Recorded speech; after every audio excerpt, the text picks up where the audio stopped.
Thank you for listening to Lone Star Community Radio.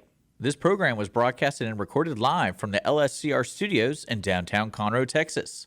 Lone Star Community Radio is supported by listeners like you. Donate and sponsor today. For more information on getting involved with Lone Star Community Radio, contact us at lscrstudios@gmail.com or visit us online at www.irlonestar.com.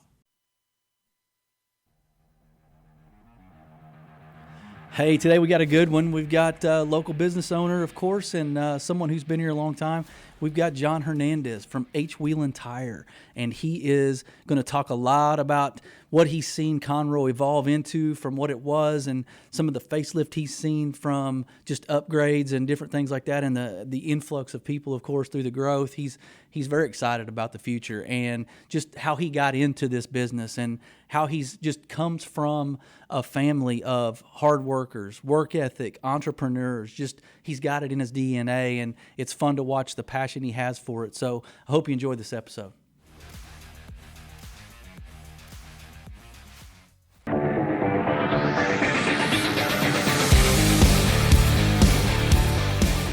Hey everybody, welcome to another episode of the Bridge Podcast, where we are connecting commerce with community.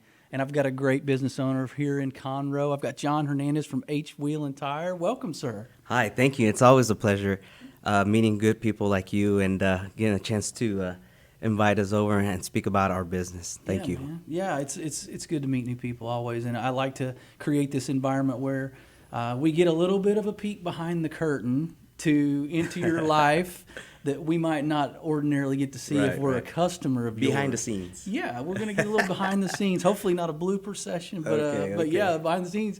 One thing I thought of that was just kind of off the cuff on my way over here, I was thinking, man, tell us something kind of interesting about you that we don't know, that a lot of people don't know. Like, is there something about you that's kind of different, interesting, unique that you like to do, or about you or your past that you want to share? Well, let me tell you a little bit about myself, because I am pretty much business hardwired since I was a young kid. Uh-huh. I remember as a 4 or 5 year old playing with cash registers and money, and at 12 years old, that's when I was a young infant. But when I was at 12 years old, I wanted a swimming pool from Walmart so bad, because the hot summer days. Oh, yeah. But I told my father, instead of buying me a $500 swimming pool, to let me borrow the $500. We went to Houston, bought a truckload of watermelons, and started selling watermelons. That was my first business at 12 years old with my brother. He was 11, and off of First Street and Lewis Street. And we were just there selling watermelons, and guess what? We multiplied that money way more times than just the 500. So not only did we start the business, but also had a swimming pool and had a little bit of pocket change. Wow. You kind of took that beyond any expectations your dad might have had, for sure. Like, oh, yeah, he was proud. You were thinking swimming pool, and then it kind of shifted into, okay, I'm going to turn this into an empire. And we're going to get not only a swimming pool, but some other stuff. Well, so you have your business. How long have you been in Conroe with H. Wheelin' Tire? In business, I started when I was 20 years old, back in January 1st, 2002. It was originally called Hernandez Tires until we incorporated it and made it an S Corp, in which we kept the H, that's why it's H Wheelin' Tire, and we incorporated back in 2005. Okay. And you've been lifelong Conroe guy? Born and raised. So why start this business? Like, why this kind of business? Why have you always just been a car guy, or? Well, I've always been into the car scene, but truly and honestly, the property, which is located off of 224 North Frazier, was purchased by my mother and father in 1997. And it was my mother's idea that she mentioned to myself and said, "Hey, John, you need to open up a tire store." I looked at her like, "What do you mean by a tire store?" "Yeah, like sell tires or use tires or do something." I was like, "Mom, I don't even know where Spare Tire is located. Why would you say this is a great place for a tire shop?" "Well, you got one at the north end and you got one at the south end, but we have nothing in the middle." Instead of calling it a downtown, she used to say it in the middle of the city. So that's how it all came up. Wow. So you were born to be in the tire business, I guess, or Yes. she thought so anyway. She thought I don't know so. if you did, but so along the way, so you started this business, 20 years ago, and along the way, you've come across some pretty good leaders in your day. I would think you've at least kind of from afar noticed some things about people that you admired or respected. Talk about maybe anybody that helped you, like anybody you considered a mentor, I mean, a leader that you try to emulate in your business. Well, aside from God being our principal founder, we have our parents. And I say we because I include my brother because he's my 50% owner. But my mom and dad have always been the backbone to us. You know, they brought us up with good Christian beliefs. They told us not to steal. They told us, you know, the proper way to grow up, you know, and how to be righteous and not cut any corners, you know.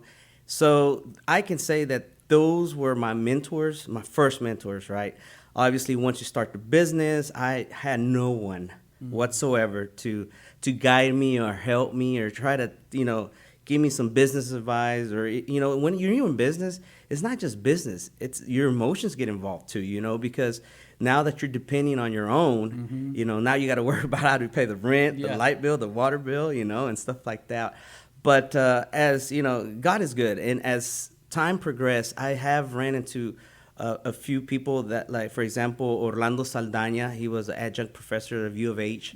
I had met him at the age of 24 years old. And I told him my dream, what my goal was to one day open up a big tire store. And, man, I was very grateful to meet him. And he's one of my biggest influencers to get me to where I'm at now. Wow, really? Well, that's cool. I mean, it's good to hear you talk about, because I know we're not that far apart in age. I'm a little older. We won't get into that. But kind of from our generation, I would say, you know, it's nice that it's common that people look to their parents as those leaders and those mentors and those coaches along the way, thankfully. And now I wonder, are we getting away from that? You know, it seems like society is less and less about that. But I know you have two daughters, and you're pouring into them, and you're leading them and mentoring them. As much as I can. So we're doing it the right way. Hopefully, we're trying. You know, yeah. So, any advice to yourself, a younger version of yourself? Like if you could look back, you're you now, and you look back. So you said you didn't have a whole lot along the way starting out. Never have. What advice would you have for your younger self? You know, it also comes from my parents. You know, they both came as immigrants back in my father came in 1979. Okay. My mother came in 1980. I was born off of First Street in 1981.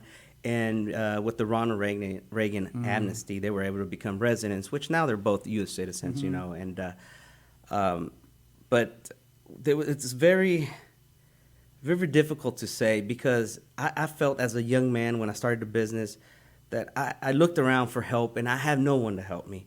You know, yes, my mom and dad were there physically, but you wish sometimes that you had somebody that can guide you and kind of give you some type of encouragement. You know, listen, this is what you need to do. You need to be patient. So if I can go back and tell myself as a 20-year-old what to do, is to be patient. I'm the type of guy that like to go and get it, you know, and work as hard as I can, because I have those good, strong genes, work ethic genes in me. Yeah. But if I could tell myself one thing, is to calm down, be patient, and, you know, let God and you work.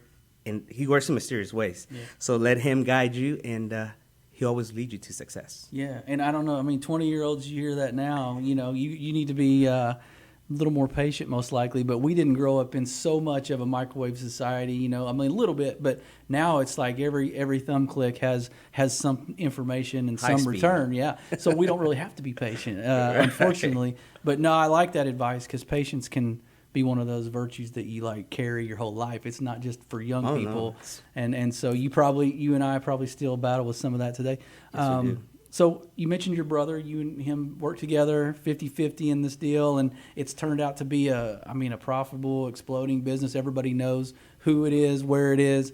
And what are you most proud of about just kind of where it sits today? Like, who that's become, what that's become. Well, who would ever thought that Conroe was going to get to the position we are now? You know, fast growing city in Montgomery County, and we're just in the center of it all. You know, we have a quarter of an acre in downtown. Downtown used to be just a square, and then it just, you know, since it grew, you know, we're now considered downtown. And we have a precious piece of property that it's in our family now, and we plan to keep. And with that being said, that to me, it's one of the beginning grounds to what we just did just now, and in 2022, which we built a second location off the northeast side of Conroe as well. So I don't think we're going anywhere from Conroe anytime soon. Sounds like you're expanding and multiplying, and you've got some girls behind that are going to get to experience some of that legacy too, which is really cool. Yeah. So talk about Conroe. I mean, let's dig in a little bit to what kept you here? Like, what, you grew up here, but not everybody stays where they grew up, right? No. So what kept you here? What do you like most? Bunch of my friends, if not all of them, took off. They said Conroe was lame. Conroe, there's nothing to do. There's no money in right? Oh, we sure did. There's no money in Conroe. But, deep down inside, aside from it being my hometown, I had a vision. And most entrepreneurs like myself, we have visions. We don't know how long it's going to be for that goal, for us to accomplish that goal. But I felt and understood that Conroe was one day going to grow and be a larger city. And that's what I thought as a young 20-year-old. So when I graduated in high school in 2000, I was 18 years old. And just like most other kids, they want to live, a crazy, wild life. And it's understandable. You're at that age where you're full of energy and full of dreams. But I felt that I didn't have to go anywhere. For some odd reason, I felt that this was my hometown. This is my city. And it was going to grow to be what it is now. No, I had no idea. But we did have the vision that it was going to grow, and it's steadily still growing. It is. I mean, just look around and 5 years from now, who knows? You probably have a vision for that too, as to what it's going to look like. But it's turning into a little Houston, almost. It's getting really populated. What, first or second, maybe second fastest growing city in the country, Yes, and yes. that's good news for business owners. Yes. And your second location is going out into an area where I think is definitely expanding for residential definitely. Developments. Yes, sir. So we got a little bit going on downtown. You like some of this local festivities with all the stuff course. going on? You gonna go hang out downtown this weekend? Every time they close the roads, by no means, I actually like it, because that's telling me that there's outsiders that be coming in. And what I mean by outsiders, there's probably people that normally don't come on a normal basis to the downtown area, but I believe it's a market it's going to be going on this weekend. And, it makes me happy to know that now there's people coming into downtown Conroe. I always mention this to everyone that my whole life, and when I mean my whole life, from 20 up to probably 5 years ago, my back was to downtown. I'm facing Frazier Street. I figured if I'm going to get the business, it's going to be of a commercial, Highway 75, which is Frazier Street. But I never turned around. 5 years ago or so, I happened to turn around, literally, and I'm just like, wait a minute, what's going on back here? Yeah. There's actually life going on here. There's events going on. I mean, I think our city government is doing great at what they're doing now, and you cannot stop growth. No, you can't. It's all about leadership, and we've got some good leadership, and they've got vision, which it sounds like there's the right people are behind it and the direction Yes. it's going. And can you give us sort of a 20,000 foot view of what the top of the list, like what's one of the first things that you would try to implement? Beautification of Frazier Street. And I say that because if you go up and down North and South Frazier Street, there's a little bit of road damage here and there. Yeah. Maybe even some drainage issues in some areas, especially down by the Catholic Church on Frazier Street. But beautification, and it gives the city the look that it deserves. We work in the city, we live in the city, and we want folks to come from all over the area, from outside cities to come, and they can admire us at one point in time and not be like, oh, Conroe is just an old country town. No, we've evolved. We've grown from the north, the east, the south, the west. I mean, we're just steadily growing, and especially what we brought our industry, which is the wheel and tire industry, into that corner of Simonton and North Fraser. I mean, this was something that people had to go to Houston to get the Really? wheels and the tires. Yes, sir. And we were one of the very first ones to have a custom wheel shop, custom tire shop. And what I mean by that is not just have the standard light truck passenger tires, but exceed that, and people that had 17-inch wheels can have 20-inch wheels. And people that have these lifted trucks, they can put some 35s on it, and we can do so very easily. But back in the year 2002, that did not exist. So, it was far-fetched. How or why you're going to bring expensive wheels if there's not that many people in Conroe and not many people are looking for that?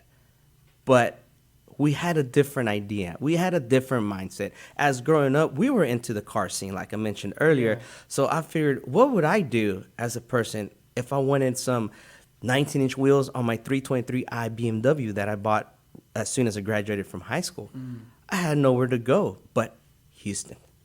Wow. So we figured, why send people to Houston when we can offer the same great prices, best customer service in town, in their hometown, without driving 30, 40 miles out of the city? Yeah. I mean, so it seems like you need to probably give me the winning lottery numbers, because 20 years ago, it seems like you figured some stuff out way before other people did, and you saw that coming down the road, and you were right. So we're going to get those lottery numbers when you leave, before you leave. No, so you're well on your way to expansion, and who knows how many locations you're going to have. But what do you want people to say about you and your business, and when you're kind of passing it on down the road, right? We're 30, 40 years down the road, and you're retired. You're eating peanut butter and jellies on the fishing dock, fishing all day. What do you want people to look back and say about you and the business that you built, man? Well, about the peanut butter, I don't think I will retire, and that's just being quite frankly. There's many ways to work. I think one of the best things that God put in us was a work, mentality, because if not, he would have created a nice little home for Adam and Eve, but he didn't do none of that. So that teaches us that we have to work and strive for everything we have in our lives. But what do I see myself in the future as people look at me? I want them to keep on thinking the way they think now. They know I'm honest. I know I'm loyal. They know that I don't pick a side. I'm even across the board. I don't care if you're yellow, green, or purple. Yeah. It just, to me, that doesn't matter. Yeah. We're all human beings. We all make mistakes. And especially in the retail side, we're all looking for the deal. So I'm just that type of guy that I'm willing to work with each person. So when they see me, they'll be able to say, hey, that's that guy that when he had nothing, he's the same guy when he has something. So that being humble and have that, just being meek about yourself, it's great. To me, it's overwhelming at sometimes, because I could try to be somebody I'm not, but I can't do that.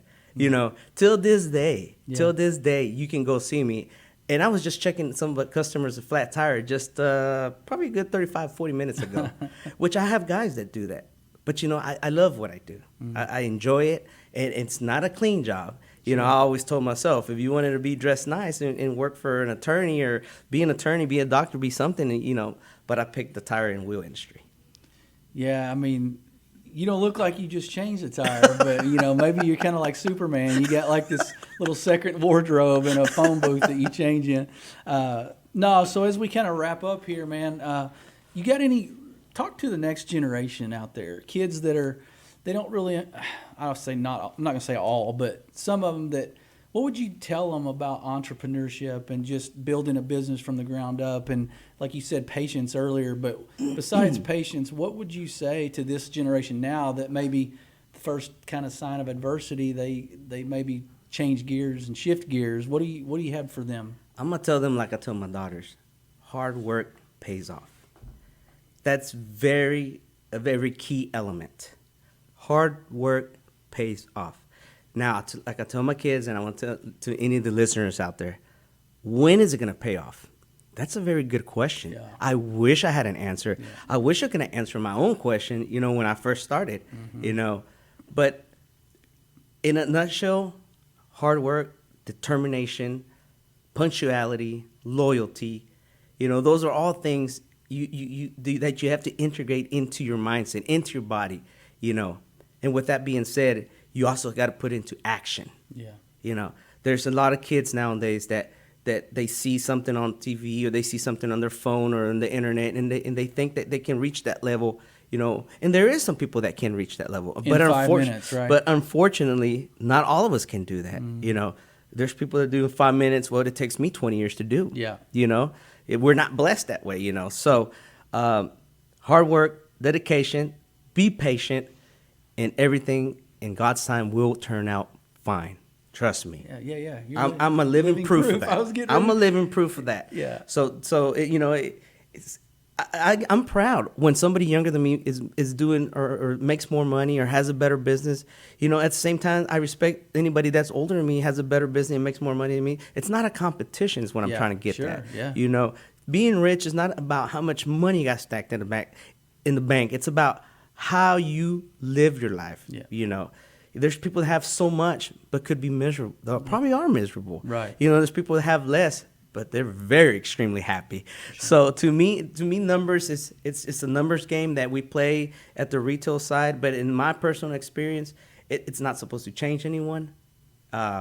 So kids out there listening, please don't go off and devote and go for greed and love the money. Yeah. Love what you do, enjoy what you do, be passionate about it, and you will be successful. That's good. No, that's real good. And so, yeah, I think that a lot of people need to hear. I think a lot of adults need to hear that. But for sure, like the generation that's coming up is maybe gets a little frustrated sometimes, a little prematurely, and it's important to look around your community, which is why we do this podcast. Look around at people like you, and look around at other leaders, and just kind of understand they didn't wake up one day and have a multi-location business with their brother, that's thriving. That didn't happen overnight. So, no, I appreciate you saying that for sure. And I guess one last thing I want to ask you: what are you doing when you're not up to your elbows in grease and you're not over there under a car or under doing payroll? What do you do when you're out just kind of on your own, just chilling? Man, I'll tell you. I mentioned earlier that I'm hardwired into business. Mm-hmm. My brain just constantly doesn't stop. My wheels don't stop spinning, man. It's just like, what can we do? What's trending? What can we buy to sell? And it's just one of those things that my wife tells me, can you just relax? I'm like, I'm trying. But, it's just, and it's not for the love of the money, and it's not for the greed. It's just like I told my wife, if I don't think about this, somebody else will. Yeah. One day when we rest in this earth, I want to be the one that said, hey, I did it. Mm-hmm. I tried it. Mm-hmm. In the cemeteries, there's people out there that could have done things. You look at the cemeteries, there's so many dreams that never got accomplished. Why? Mm-hmm. Because they didn't try. Wow. They're scared to do so. Mm-hmm. And I'm not that. I don't want to be that person. Mm-hmm. I want to go down in history being like, hey, John, that crazy guy never stopped thinking. Yeah, well, I was going to or trying. I was going to say, what would your wife say about you? But it sounds like he's never relaxed. He's never not thinking about business. No, it's good, man. I appreciate you coming today. This has been a blessing for me. It's been an honor to get to meet you, and I know it's been great for the audience. And so till next time, he's been John Hernandez. We've been The Bridge Podcast. Stay connected.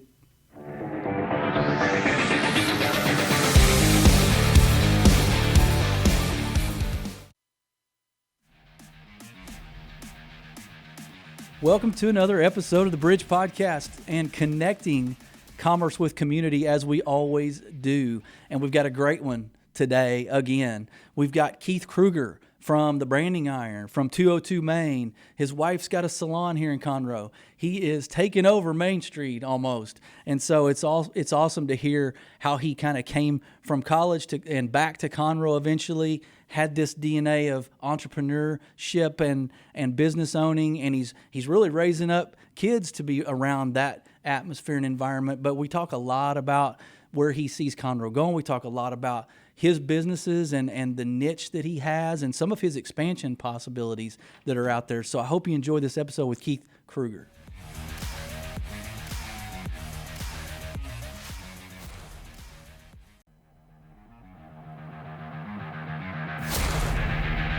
Hey, welcome back to another episode of the Bridge Podcast, connecting commerce with community. And we've got one of our great community leaders, one of our business owners here. We've got Keath Krueger. Welcome to the show, man. Hey, man, thank you for having me. I appreciate it. Yeah, it's good to meet you, man. I heard a little bit about what you got going on, just kind of started getting to know some of the things you got your hands in. And so for the audience, man, tell them kind of how you came up through the ranks in Conroe, or where you're from, and just kind of how you got into business and that kind of thing. Yeah, so I was born and raised in Conroe. So I've been here my whole life pretty much. I ventured away for college, but I didn't go far. I went to Stephen F. Austin in Nacogdoches. And once I was done there, I decided to open my first business, and I opened it in Waco. And it was a business with mobility products for elderly people. Mm-hmm. And so I basically went to Waco because they had good demographics. Yep. So that's where I started my first business, and I was there for about 3.5, 4 years, and then moved back to Conroe, and I opened Branding Iron, which basically we do screen printing and embroidery type wholesale stuff. And then we also have a men's goods store where we support local people, and everything in the store is American made. A lot of unique gifts, unique handmade gifts, things like that. Really? So yeah, we started that. We really started the retail store when we moved to downtown. So we had we felt like it was a unique space for it. And we felt like there were so many, antique shops or girls' boutiques. We wanted to kind of have, the men's boutique. So it's fun for me because, it's all stuff that I like. So everything that we put in there is something that, we've found. We know the background of it. We know where it's made. And it's all unique. It's not stuff that you're going to find really like at Academy or something like that. And how long you been? When did you open Branding Iron? We opened in 2004. Okay, been a while. Yeah. And so the men's store is kind of a spin-off, is it right there in the same location? Yep. Okay, I got to check that out. So, man, it's amazing what is going on around here that I don't know about. So, yeah, that's why we do this show. I mean, I'm not the only one. So we're trying to get that out there and let people know you're there. And I think you also got a real estate license and did that for a little bit. So you and your wife are both really business owners, entrepreneurs in the community. When you opened in 2004, man, talk about a little bit of kind of what the complexion of the city was like then versus now. I mean, we're talking almost 20 years later. Like, goes without saying it's probably tripled in size. But talk about kind of how you watched that evolve. Yeah, I mean, it's totally different. I mean, the amount of people that are just flooding to this area is pretty crazy. I feel like when we first opened, you had to have your core group of customers, and you just had to, it was all like repeat business over and over again. And now I feel like there's so many people here, you're getting new business all the time, so you still have to be dedicated to keeping, your good customers and stuff like that, but the influx it's obvious everywhere, how many people are moving to this area and need goods and services of all types, Man, and yeah, so I would think population alone, you've had to maybe navigate some expansion. I don't know if you're considering expansion, if you've already done that over the years, or what that even would look like, because obviously you got limited space on downtown Main Street or wherever, and so how do you deal with that? How do you deal with the city not outgrowing you and trying to play catch up all the time? Well, man, it is tough. I mean, it definitely is, but we as a family, my mom works with me as well at Branding Iron, and we've been real committed to downtown and the downtown area. So as things have grown, we've tried to whatever we can to make it work without outgrowing our space and things like that. It helps that we have a couple businesses down there on that block that we can kind of share use and share storage and things of that nature to kind of navigate the growing and things like that. Yeah, give us an idea, sort of. So the Branding Iron, like, what's sort of the backbone of your business? I mean, obviously, like screen printing and different things like that. But do you have a line that is maybe more in demand? And what's kind of your wheelhouse and your niche? Would you say? Well, I think like we're really known for like the hats that we make, custom hats, and then the branding iron hats that we carry in the store. A lot of people wear them. A lot of people buy our hats and then come back and say, "Hey, can you do a custom one like this for my business?" and things like that. Mm-hmm. So hats are definitely one of the main things that we do, especially for wholesale customers. We do anything. I mean, T-shirts. We can do embroidered shirts, all that kind of stuff. Really anything you put your name on.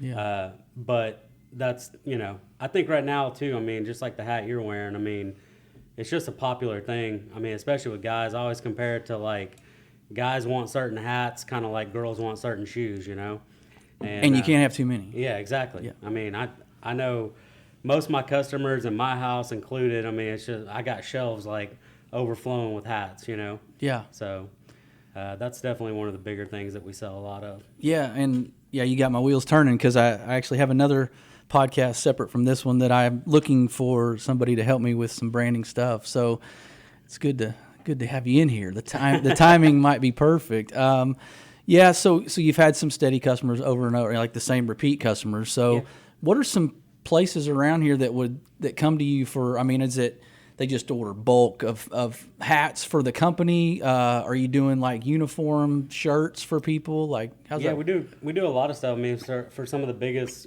customers in the county, like Bauer Manufacturing that's out at the business park. We do all their hats and everything, a lot of their shirts and things like that. One of our biggest customers is Aguila Ammunition. They're a big ammunition company. They used to be headquartered here. They're actually outgrew it and moved to Houston. But I mean, luckily we still keep their business, and they're a huge customer of ours. But lots of different ones like that. I mean, it's what I tell like our salespeople is like, every single person that you pretty much encounter is going to need this kind of stuff in some way or another. So it's an easy product to sell if you do a good job making it. Do you guys make do you stitch on like the fishing shirts like that? You guys have those available too? Wow. Yeah. All right. Well, we may have to cut this short. I'm going to have to talk a little business with Keith. But so that is kind of the core bulk of what you're doing, right? Yeah, that's how we started and everything. Yeah. And when we moved downtown, I guess it's been about 5 years. That's when we started the retail stuff, and it's just kind of evolved from there. Yeah. And it was unique. I mean, I didn't know really how it was going to go. I mean, I just kind of knew I wanted to do it, and it's been really good for, both sides of the business. They kind of complement each other, Yeah. Like I said, people come in and they get excited about the products we have, and then it naturally transitions into, hey, we could also make this for your business or your team or, whatnot. Yeah. So, I mean, help me understand how you get into this. Because, I mean, obviously there's probably a lot of those type of companies in Conroe, right? There's screen printers, there's embroider places. So you come out of college and you move back after Waco, you move back here. Like you're thinking, man, I've always dreamed of owning an embroidery screen print hat place. Talk about how you got into that, man. Well, really, my roommate from college, he had worked at a place during college. I mean, obviously college, you need T-shirts for everything. Yeah. So he had worked there and kind of like managed the place, was kind of the main printing person there doing everything.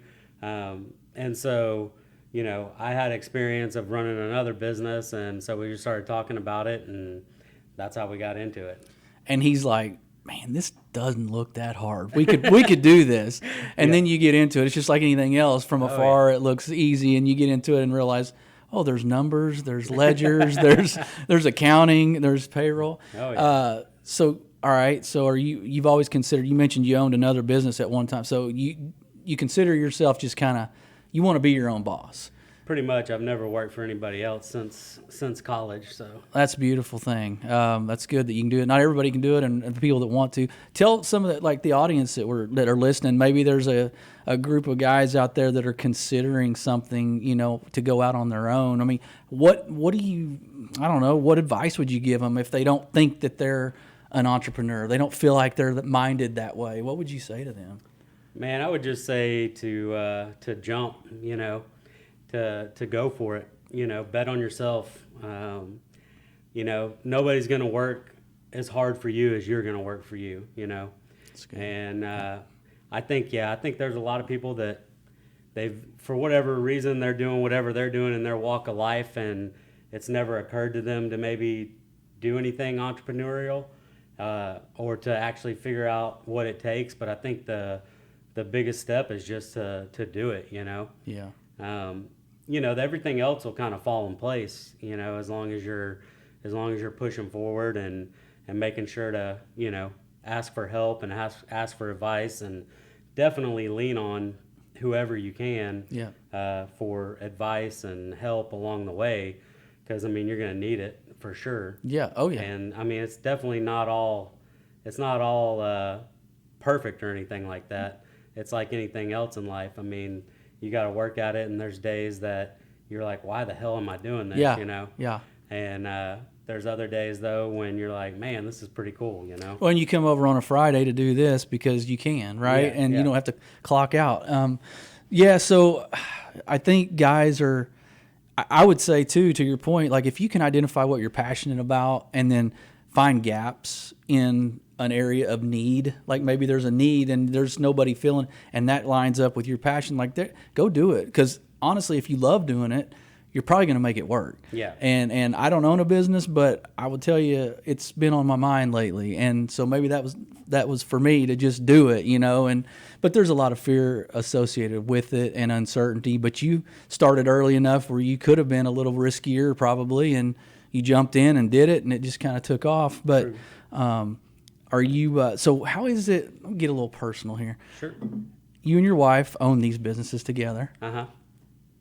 How's the dynamic? Like, for those of us that wonder if we could really work with our spouse, like, how does that work out? Like, do you see each other all the time, every day, or do you try to carve out time for yourselves? She stays pretty busy. She still does hair, has a lot of her own clients and things like that. So she stays really busy with that. And then we have 2 kids as well, so she's busy, running them around a lot of times too. And so it's not like we're nonstop, like working side by side and all this stuff. So she's got her deal, you got your deal, exactly. and then we come back and huddle up, right? Yes, exactly. Very nice. How old are your kids? My daughter's, she just turned 15 yesterday, and then my son is 11. Nice. Okay. Dynamics of parenting and running a business, like they're learning the business, I would think, and maybe even helping out occasionally. Yeah, they do a little bit. Yeah. So do you guys, I don't know, talk to the audience a little bit about, because there's a lot of people that are probably in the same situation. Yeah. Like, are you intentionally trying to get them to learn? Now, granted, the younger one maybe not quite there, but 15, like it's time to maybe learn about debits and credits and payables and receivables. Like, I don't know, do you get intentional in that way at all? Yeah, we do a little bit. She is involved in a ton of stuff too, so she stays pretty busy with school, and she's in the academy, and she's in band and theater. Wow. She's going a lot too. But we've talked about it, and we're trying to get it to where she could pick up some shifts and stuff at 202, and start learning, what it takes to have a job and things like that. But no, she's definitely geared that way a little bit too. So we'll see. Really? But we'll just see. But the main thing with the family and the businesses is we just try to still do a lot of stuff together. So like, even if I have to be up there working, I was there last night because we had the Thirsty Thursday thing in downtown, and we just had the kids come up there and they hung out, and they're just involved in it, so That's awesome. and lucky for me, they're both of them are very passionate about the theater, and so I'm right next door to it. It's right there. And so a lot of times their extracurricular activities are being at the theater, so we're right there, and if I got to check on business, I can, and still get back to whatever they're doing as well. Very nice, very nice. So we'll assume you didn't nudge them into theater just because it was convenient right next door. I didn't. That was kind of the reason we first tried it. We didn't balk at it. We weren't going to fight it. Yeah. We put my daughter in a class over there, and then my son wanted to do it too, and then he ended up liking theater even more than my daughter. So, I mean, they both love it, but he's very passionate about it. That's so. cool. Well, so do you have a presence at all, or I don't know kind of how the fair works? I mean, I'm sure there's a lot of hoops to jump through and red tape to get a place out. Do you ever take any products out there? Have you ever been involved with the fair, with the businesses out there? The Montgomery County Yep, Fair? yep. No, not with the businesses. Now, I've had a cook-off team out there for like 12 years, I think. Oh, wow. So we have 2 teams out there, and so we're always involved in the cook-off portion of it. Okay. I didn't know how it worked. I see a lot of people selling stuff out there, so I didn't know. It's probably pretty competitive, or, there might be some politics involved in that, like everything else. But so Conroe, let's talk about Conroe. You grew up here, went away for a little bit.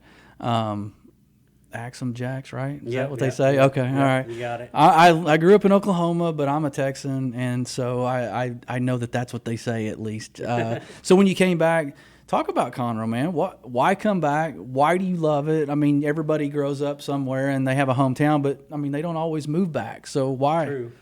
Man, I don't know. I just have always been attached to this place. I mean, it's just always been home. I mean, and it's it's a bigger town that has a small town feel. So, I mean, it has everything that you need. You can get to any type of amenities that you want around here, but the people are, super friendly, super helpful. It's just a community that really comes together better than any community that I've ever seen, I mean, I've had, over the years, various tragedies that have happened to, myself or friends, and this community always rallies around them. Wow. Good example is, Buster Bowers, who had Yep. Country Catfish, Yep. I mean, this community came together, helped raise money for them, and he always helped everybody out. And when his family needed help, people were there to help them. And I just always felt that from this place, and I love being a part of it, Yeah. And I mean, I could never imagine going back to my hometown, just because everything was so just small, and it's like you're trying to get out of there. But Conroe's a little different beast. Like, it's not just a little podunk. Now, maybe it used to be a little more country, but like, people leave and come back, and it's like there's jobs, there's growth, there's commerce, there's everything. There's a lake, there's Houston. Like, that's kind of an anomaly nowadays. But do you see a difference in downtown, I would think, over the last couple of years? I mean, given we had a pandemic, I mean, things were what they were, but Conroe somehow managed to give itself a facelift down there, and you've been there long enough to know the difference. Talk about the excitement about that. Yeah, no, I mean, I was fearful like everybody else when COVID hit. I didn't know if we were going to kind of hit a brick wall down there, with because I mean, the whole country was, gripped with fear, and you're being told to stay home, you're being told not to do this, and so I was like, retail's like, what? Yeah. So it was definitely scary there for a minute. But we have a lot of good people that are, investing money and time in downtown Conroe. Mm-hmm. The people that own our building, Robert and Janice Sokolsky, they've gone above and beyond to not only put money into our building and what we're doing, but they own several other buildings, like where Moco Food Hall is going. Okay. And they're putting a lot of money in renovating that building, and they own the building where it used to be Martin's Hall, where it's supposed to be Steak and Bordeaux going in. So them, along with several other people that have really made sure that things kept moving forward, during those tough times. Yeah. So. Do you have a wish list for Conroe as far as what you want it to look like, what you maybe hope are the plans moving forward? I mean, obviously infrastructure is going to be a thing of development because it's just the influx of population. Do you have anything you kind of really hope is at the top of that list? Well, man, I really like the direction that downtown's heading, because I like everything down there is a unique business. You don't have a bunch of chains down there. Which I personally like, I mean, we have enough chains if you get out to I-45 or whatever, but, and there's nothing wrong with chain restaurants or chain, retail stores, but it's nice to go somewhere where it feels like, you're not gonna replicate this exactly somewhere else. It's more intimate too. Yeah. But I mean, my biggest wish list is more retail and stuff downtown. You know, I don't want to offend anyone, but if we had a few less attorneys' offices, and we could, you know, this could really be, you know, one of the more unique downtowns in the state if you could, you know, revamp some of that stuff, or incentivize something to where they could, you know, move or do something different than taking up prime retail you spot. have to do that, because there's not like there's an open lot in downtown Conroe to put a different building in the middle, unless, you know, you start going different directions, of course. But yeah, I hear you. There's it would be cool to have sort of a mini, you know, I don't want to say like Market Street or, you know, Grand Central downtown, because you don't want chains, but it would be nice to have just a steady stream of just like, here's a route we're going to walk in Conroe, and it's a huge square, you know, 2 square mile radius, whatever, and they're all local businesses and it's all retail. So I'd like to see some more food stuff going into, you know, that's more local feel maybe, and I know we've got some really good ones down here. Do you have a go-to down here as far as, man, it's lunchtime, you got to pick something up because you know, you're on the run? Is there something you kind of is your go-to down here? Oh man, without offending people. No, all of them, he said. Yeah. No, I love. I've always been a big fan of Red Brick Tavern. You know, Pacific Yard House is good. I'm excited for the new noodle bar that's opening up, the Dragon Bowl C. Oh wow. I don't know if you've ever had the Tasty Asian food truck, but it's a really good food truck. And then he's opening up a noodle bar as well, like right up behind the corner pub. Oh wow. So that's exciting. Our place, 202 Main, we're serving food now. We're not open for lunch yet, but we're open for dinner 6 nights a week. Oh wow, I didn't know that. Okay. What give us an idea of the menu? Is it just a full dinner menu, kind of a little bit of everything? Yeah, it's a little bit of everything. You know, we don't have a huge kitchen, so we don't have a huge menu. Yeah. But everything on the menu is really, really good. But sandwiches, we've got a bunch of different egg rolls and flatbreads, and just a bunch of good like comfort food and stuff like that. Sometimes too many choices is a bad thing. Like I would just prefer like a 4-item menu, you know. And so is the food industry kind of its own different beast, like from what you're used to? And is it better, same, worse, or is it just kind of you felt like you needed to expand to kind of compete? I don't know. Yeah, no, we felt like we needed to expand to, you know, I mean, serving food, it's a lot better. You can keep people there longer. You know, your average ticket prices go up, everything, you know. And it just becomes a more fun place to hang out, you know, besides just having drinks, you know. Right. So that was kind of the reason behind it, but it's definitely a learning process. I would say the restaurant side of things has been, you know, definitely challenging. And I mean, I feel like we're doing a good job, but yeah, it's a lot to learn.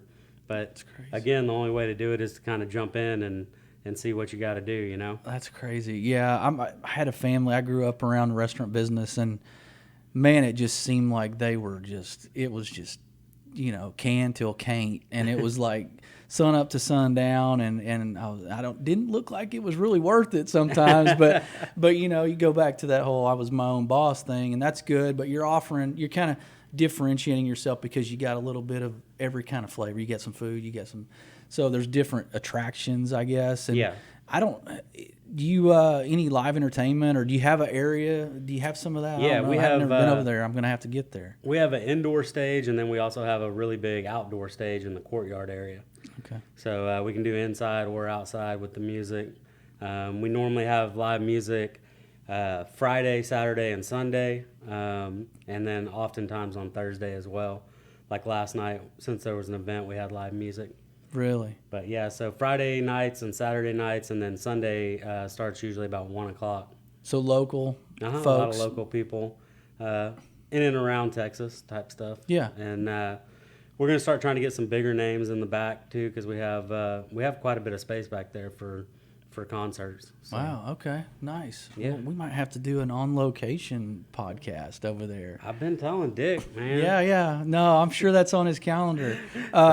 So how's the fair affect anything with your with that side of your business? Like people are kind of going out there for the next week or so. I mean, do you see anything? Does it affect y'all at all? There's a little bit of influx of business, just people more out and about and things like that.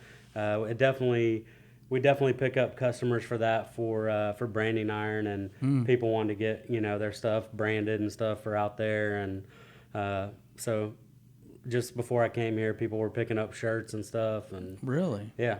That's awesome. So yeah, it definitely gets everybody in the community excited. Yeah.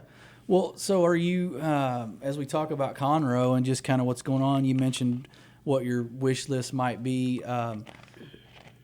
What is a concern for business owners as you have this sort of incremental growth? Like we are outrunning the nation in growth, right? Fastest growing city in the country. So what is a concern for business owners that are local that want to keep that local flavor, obviously, which downtown is, we're going to keep that, I think.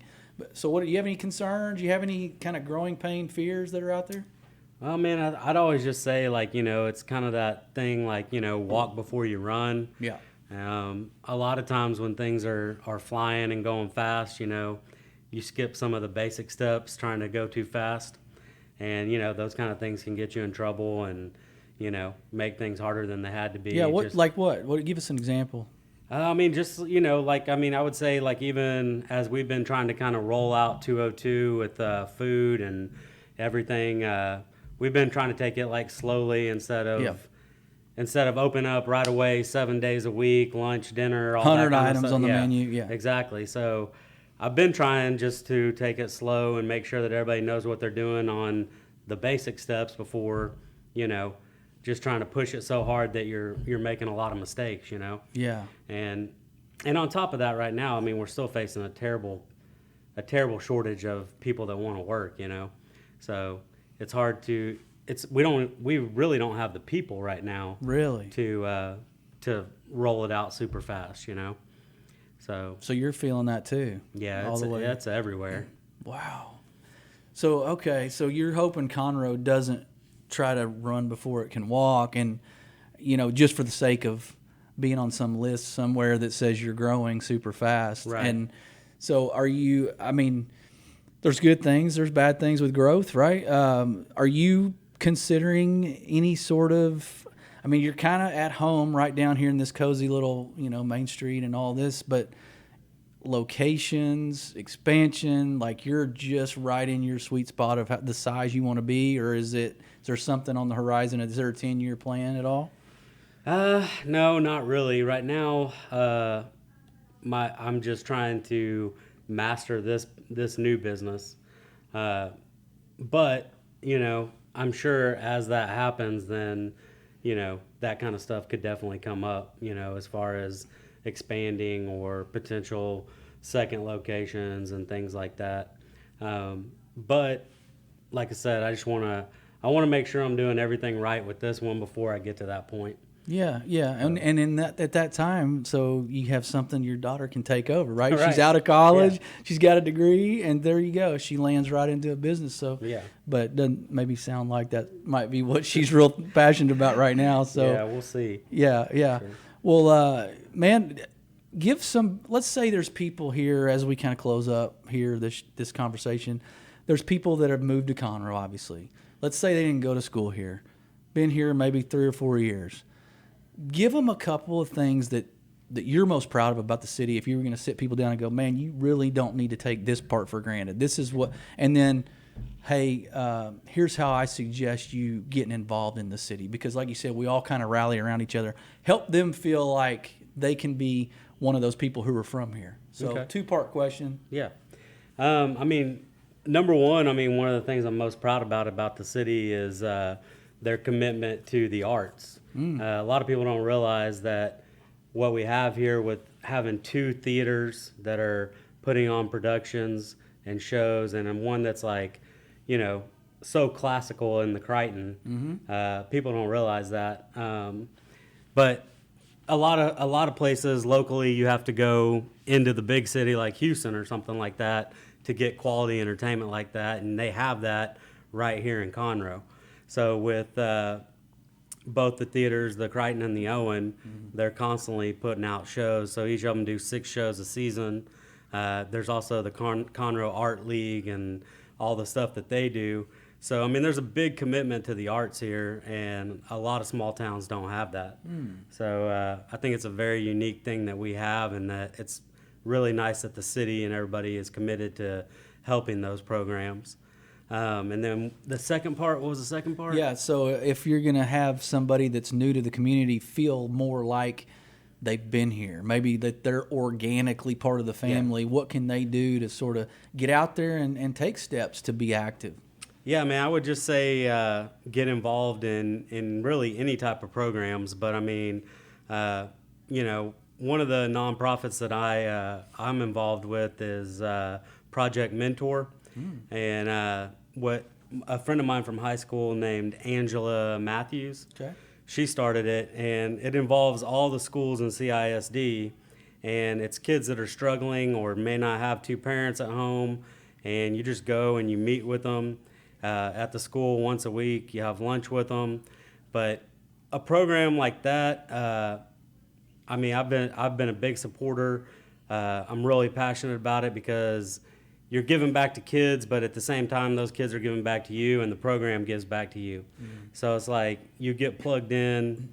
It's just like anything else. If you get plugged in with a church or you get plugged in with, you know, a club or whatever, but, you know, if you can get plugged in with something where you're giving back at the same time, that's kind of the best of both worlds, you know? Yeah, for sure. And I have a friend that teaches at Oak Ridge that is in charge of their mentor system or the mentor program. Yeah. So yeah, that's fairly new, is it not? Yeah, I mean it's to I mean the it's been school growing. districts? Yeah, I mean she's been adding on to different schools over the years. Yeah. I've actually been doing it, I think, since it started. So my first kid was like in the 5th grade when we met, and then we went all the way through graduation.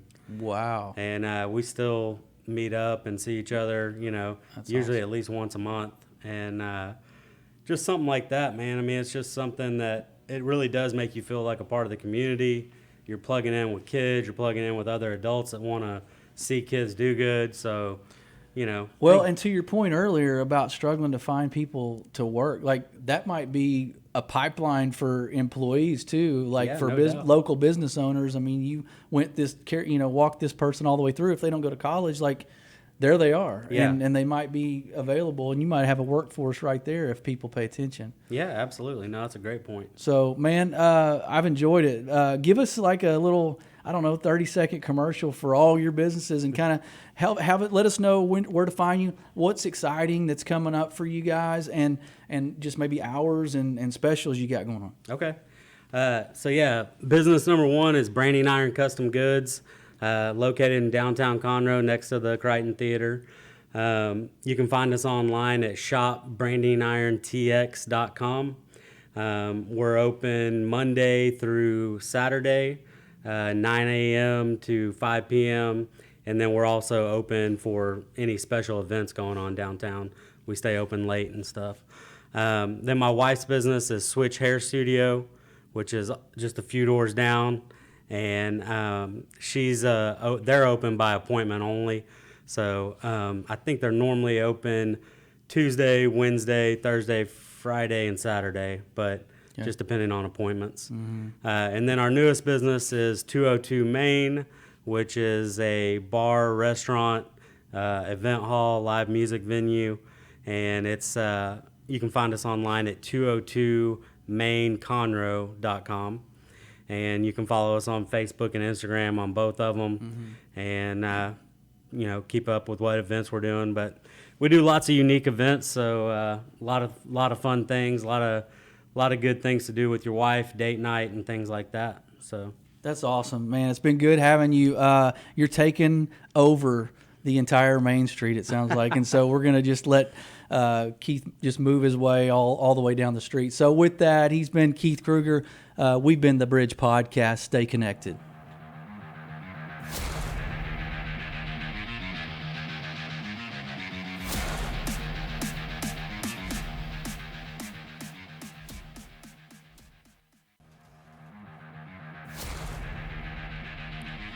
Hey, I hope you enjoyed this week's episodes of the Bridge Podcast.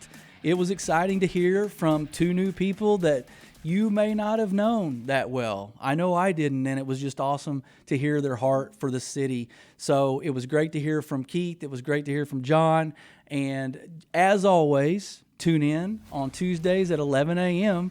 for the Bridge Podcast on irlonestar.com/TBPTX. Stay connected.